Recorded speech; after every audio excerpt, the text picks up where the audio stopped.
जोडला गेलेला होता। अगदी मुंबईपासून हाकेच्या अंतरावरती असलेलं ठाणे शहर, ठाणे हा खरं तर बालेकिल्ला मानला जातो। तो म्हणजे एकनाथ शिंदे यांचा, राज्याचे उपमुख्यमंत्री आहेत ते, त्यांच्या थेट महापालिकेमध्ये आपण जाऊयात। मनीष गांगुडे आपले प्रतिनिधी यावेळेला आपल्या सोबत आहेत। मनीष, मुंबईकरांचं झालं, मीरा भाईंदरकरांचं झालं, मात्र ठाणे देखील न भूतो न भविष्यती अशा प्रकारे बदलताना आपल्याला पाहायला मिळतंय। मात्र आलेल्या सर्वेनंतर अनेक प्रकारची राजकीय समीकरणं ही मतदार राजासमोर आहे। कुणाला असेल ठाणेकरांची पसंती? शिवसेनेला, भाजपला, उद्धव बाळासाहेब ठाकरेंच्या शिवसेनेला, की दोन राष्ट्रवादींपैकी एक, की मनसे? कुठल्या पर्यायाला सर्वाधिक पसंती आहे ठाणेकरांची? चल सर, आपण जर बघितलं तर ठाण्याच्या 33 प्रभागांपैकी 131 नगरसेवक हे निवडून द्यायचे आहेत, पण मात्र 6 नगरसेवक हे बिनविरोध निवडून आल्याने 125 नगरसेवकांचं भवितव्य आता हे नागरिकांच्या हातात आहे। आणि त्यामुळे काय वाटतं नागरिकांना हे आपण जाणून घेणार आहोत। काय सांगाल, यंदाच्या या ठाणे महानगरपालिकेच्या निवडणुकीमध्ये कुठल्या पक्षाचं जे बळ आहे ताकदीचं, काय वाटतं तुम्हाला या संदर्भात? खरं म्हणजे या ज्या निवडणुका आहे, या निवडणुका जनतेच्या प्रश्नावरती घ्यायला पाहिजे। जनतेच्या प्रश्न म्हणजे आज जो ठाणे शहरामध्ये प्रश्न, महानगरपालिकेच्या ज्या शाळा आहे, मेन शाळा त्या बंद होत आहे।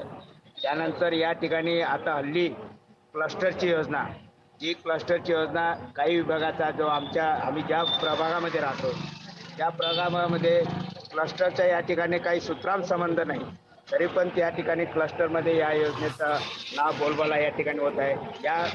हे अनेक प्रश्न आहेत आणि ह्या निवडणुका आता 9 वर्षापासून पहिल्यांदा होत आहे। या 9 वर्षामध्ये एक जुनी पिढी आणि एक नवी पिढी या ठिकाणी असा समन्वय आहे। परंतु हे जे राजकारण जे आहे, हे राजकारण असं गलिच्छ होऊन गेलेलं आहे की पूर्वी जरी सत्ताधारी असले तरी ते विरोधकाच्या मताला ते म्हणजे ते जाणून घ्यायचे, त्यांच्या चांगल्या सूचना जाणून घ्यायच्या।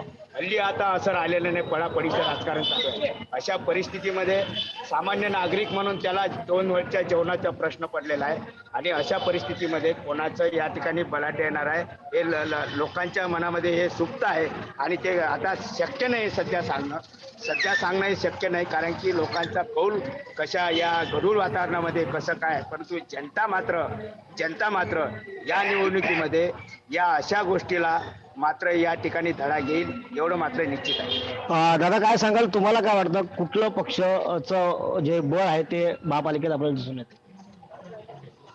पक्षाचं जर संदर्भात जर बोललात तर माझ्या मते आता सध्या म्हणजे या ठाण्यामध्ये असं म्हणालात तर आमचे शिंदे साहेबांचं या इथे या विभागामध्ये किंवा आमच्या ठाणे जिल्ह्यामध्ये त्यांचं थोडंसं वर्चस्व आहे त्याबद्दल। परंतु जर सध्या आता जर परिस्थिती पाहिलात तर आता या ज्या उबाटाच्या संदर्भामध्ये मनसे हे जे दोन्ही भाऊ एकत्रित आलेत, परंतु आमच्या या ज्या प्रभागामध्ये जी पाहिजे तशी परिस्थिती तिथे नाही आहे। म्हणजे इथे जो उमेदवार आम्हाला जो पाहिजे त्या पद्धतीचा उमेदवार तिथे मिळत नाही।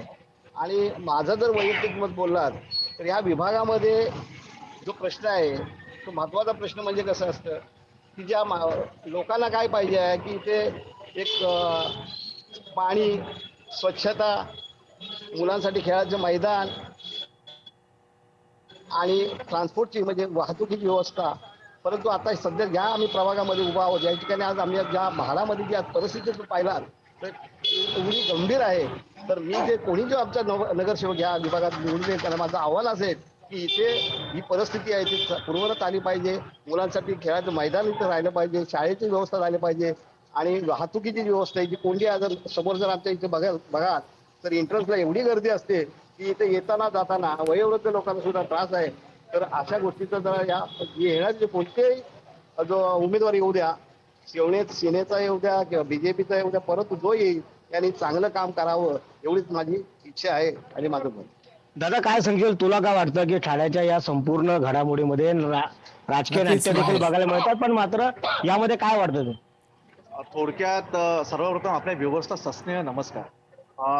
सगळ्या महापालिकांचं बिगुल वाजलेलं आहे आणि ठाणे महानगरपालिका ही मुंबई महानगरपालिका नंतरची तुम्ही म्हणू शकाल एक पैशाचा खणखणाट असलेली किंवा पैशाचा नक्कीच फ्लो मनीष. असलेली महापालिका आपण म्हणू शकतो. त्याच्यामुळे या नगरपालिकेमध्ये निवडून येणारे नगरसेवक हे अत्यंत योग्य असावेत आणि जे पैशाचा योग्य वापर करून त्याचा फ्लो सामान्य नागरिकांपर्यंत कसा पोहोचवतील.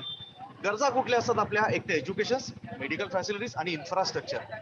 जसं दादांनी सांगितलं वाहतुकीच्या समस्या त्या सगळीकडेच आहेत, पण याला सोल्युशन काय आहे तर ते योग्य इन्फ्रा, शिक्षण व्यवस्था आणि मेडिकल या सगळ्या दिल्या तर येणारे नगरसेवक हे आपल्यासाठी सगळेच चांगले.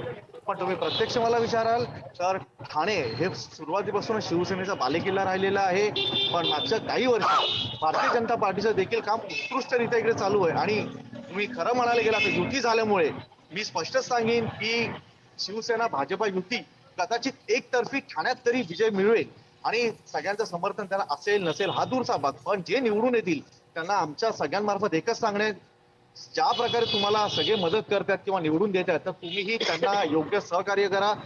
प्रभागातील कामं, जो आमचा खास करून प्रभाग क्रमांक 5 आहे, या 5 मधली जी कामं आहेत नक्कीच ती तुम्ही मनीष. मार्गी लावा आणि हे येणारे नगरसेवक लावतीलच अशी अपेक्षा आम्ही बाळगतो.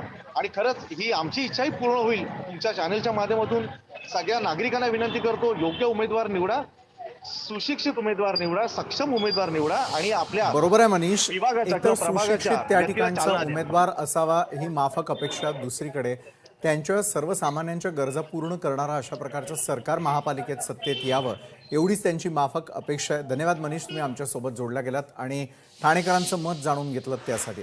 त्यानंतर थेट जाणार आहोत कल्याण डोंबिवलीमध्ये. अशोक कांबळे आपले प्रतिनिधी